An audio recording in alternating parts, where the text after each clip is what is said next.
Hello guys, welcome to my channel. Today we are going to see how to resolve if a USB device is not recognized and device descriptor requires failed add. Then you are running a Windows operating system. Let's fix that guys. Go to start menu and type troubleshooters. Troubleshooting. Click on it and go to hardware and sound. Now you want to click on hardware and devices. Now click on next guys.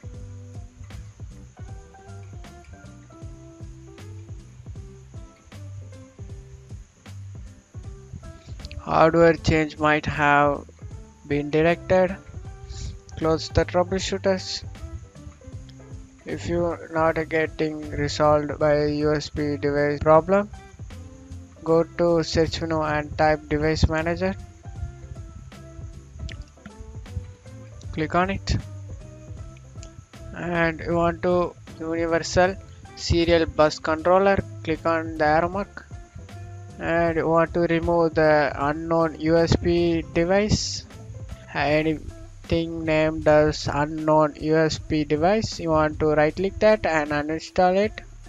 And the one you need to do is, next thing you want to do is right click the universal bus controller drive first thing and update drivers. Search automatically for update drivers.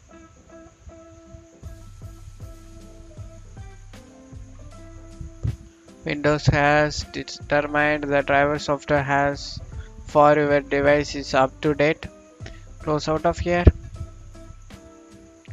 and I recommend to try another way guys. Go to search menu and type power option. Click the first thing on control panel. Go to change plan setting. Change advanced power setting. Want to go to USB setting.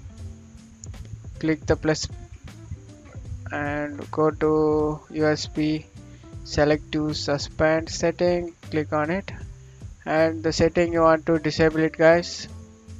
Apply and OK. That's it for today's video guys. I hope this tutorial definitely worked for you. Give me a thumbs up. Thank you.